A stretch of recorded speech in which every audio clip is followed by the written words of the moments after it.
There are few things more predictable than certain corners of the UK media seeing Prince Harry attend a mental health summit and immediately transform into forensic accountants with emotional support outrage.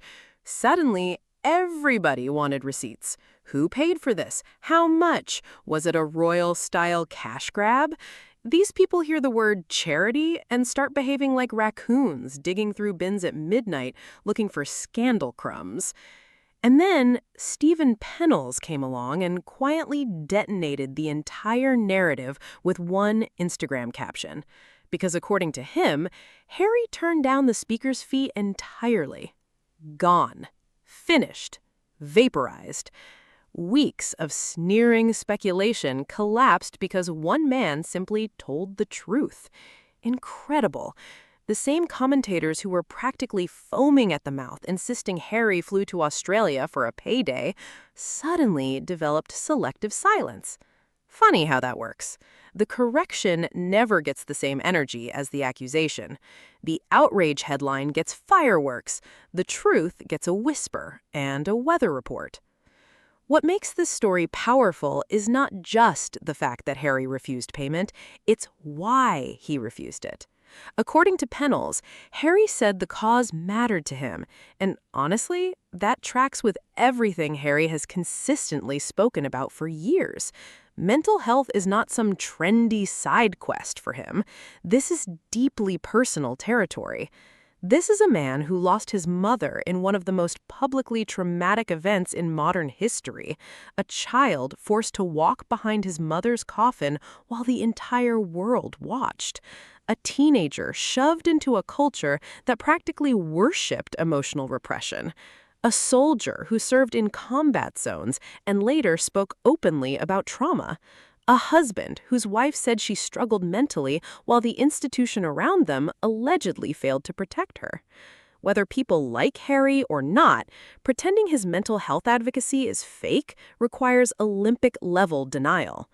And yet, the UK media still keeps trying to sell this bizarre fantasy that Harry is somehow exploiting trauma while simultaneously mocking him for speaking about it. Which is it? Is he too silent, too vocal, too private, too public? These people move the goalposts so often they should qualify for FIFA sponsorship. The reaction to this Australia summit exposed something deeper, too. Some people genuinely cannot handle the fact that Harry has built an identity outside the royal machine. That's what really irritates them. Not the speech, not the event, not the travel, it's the independence.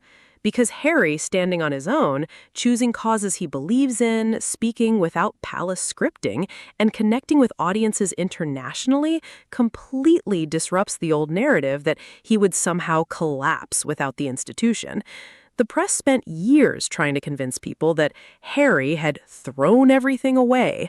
But then he keeps showing up globally, speaking on issues people actually care about, and drawing crowds without needing a trumpet announcement from Buckingham Palace.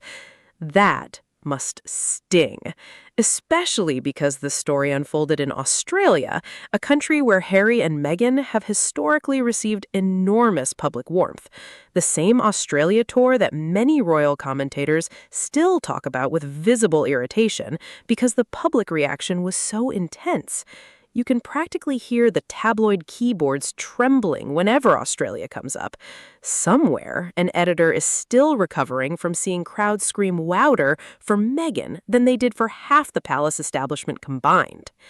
And let's talk about the actual issue Harry was there discussing: suicide and mental health among men. 9 Australians reportedly take their own lives every day. 75% are men. Sit with that for a second. That's not celebrity gossip. That's not tabloid entertainment. That's real human suffering. Families destroyed, friends blindsided, people silently drowning while society tells them to toughen up. Harry speaking openly about therapy, grief, trauma, and emotional survival matters because men in public life rarely do that honestly, especially men raised in environments built on stoicism. The old school royal model was basically bury your feelings under ceremonial uniforms and hope nobody notices the emotional collapse underneath. Harry rejecting that culture clearly unsettles people who are taught vulnerability equals weakness. But vulnerability is exactly why many people connect with him. Notice how Stephen Pennells described the conversations. He said he still feels the weight of them every time. That line says a lot. Mental health discussions are not glamorous. They are uncomfortable, emotional, heavy, and deeply human. They require sincerity. People can usually tell when someone is reciting PR-approved empathy versus speaking from lived experience. And Harry's critics accidentally approve his authenticity all the time because they are still angry about him being honest. If he were just another polished celebrity reading corporate wellness slogans off cue cards, nobody would care. But Harry talking about mental health makes people uncomfortable because he exposes systems that failed him. He forces conversations about grief, trauma, institutional coldness, media cruelty, and emotional neglect. That's harder to package into neat royal fairy tales. The funniest part is how quickly the narrative flipped once Pennells clarified the fee issue. For days, some commentators acted as if Harry had personally emptied the Australian treasury. The dramatic language was unbelievable. You would think he arrived in Melbourne demanding gold bars and a throne of taxpayer tears. Meanwhile, the reality was apparently the exact opposite. Imagine being so committed to outrage that the truth ruins your entire week. And this is part of the broader pattern with Harry and Meghan coverage. The accusation always travels faster than the correction. A rumor spreads instantly, the outrage machine spins at full speed, panels are assembled, headlines scream, comment sections combust. Then later, quietly, inconvenient facts emerge, and suddenly everyone moves on without accountability. No apology, no reflection, just on to the next manufactured scandal. Because outrage is profitable. And Harry refusing the fee disrupts the narrative some people desperately want to maintain. They want him framed as greedy, bitter, attention-seeking, desperate for money, disconnected from real causes. But stories like this complicate that caricature. They remind people there's an actual human being underneath the endless tabloid mythology. A man who, despite years of relentless public attacks, still chooses to engage in difficult conversations about mental health. That deserves acknowledgement. And honestly, it also exposes how cynical modern media culture has become. We've reached a point where people assume everybody is motivated entirely by money because so much public life is transactional now. Influencers sell detox tea with the emotional intensity of hostage negotiations. Celebrities endorse products they clearly don't use. Corporations slap mental health slogans onto campaigns while overworking employees into burnout. So when someone quietly declines payment for a cause they care about, it almost confuses people. The cynicism has become automatic. But Stephen Pennell's post cut through that noise because it sounded genuine, not polished, not overproduced, just straightforward appreciation for someone who showed up sincerely.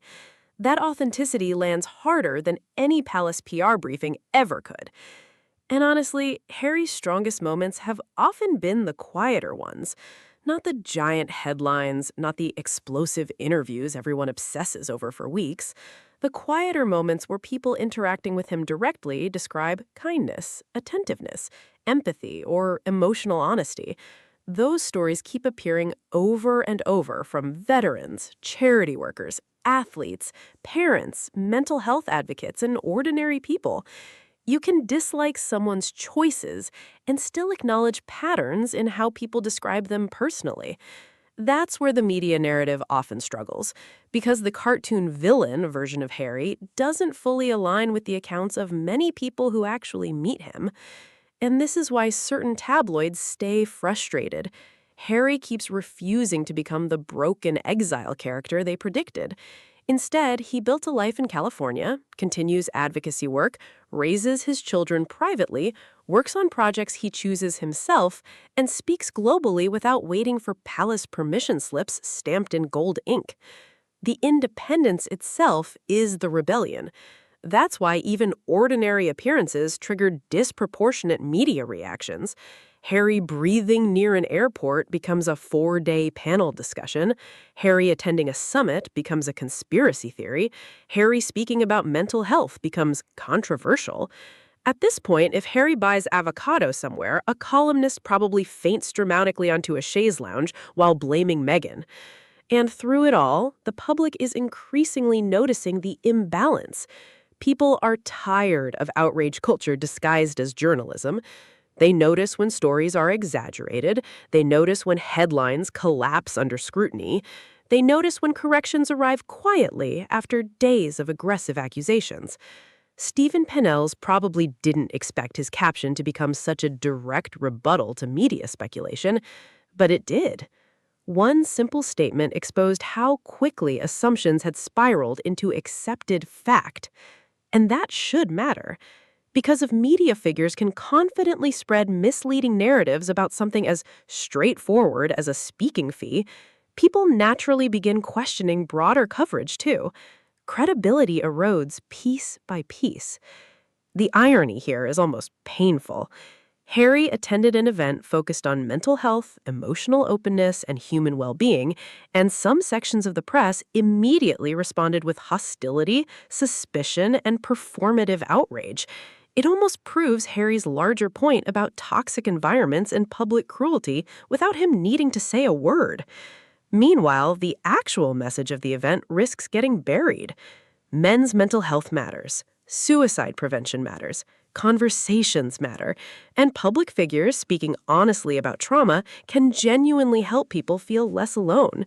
That's the real story, not imaginary payment scandals invented for clicks, not outrage farming, not professional pearl clutching from commentators who somehow survive entirely on indignation and tea biscuits.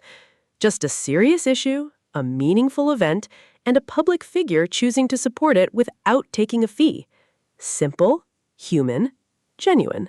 Which, ironically, is exactly the kind of story modern outrage media struggles to process, because sincerity doesn't create enough chaos, and chaos, unfortunately, has become a business model.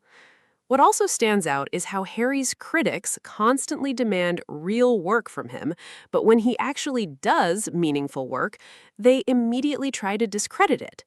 He speaks at a summit about suicide prevention and men's mental health, and instead of discussing the issue itself, the conversation becomes obsessed with imaginary invoices.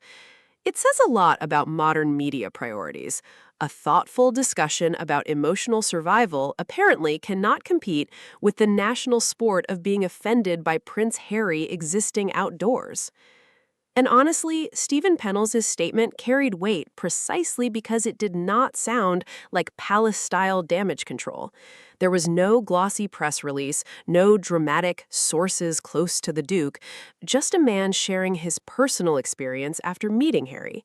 Those kinds of testimonials usually land harder with the public because they feel human, direct, unfiltered.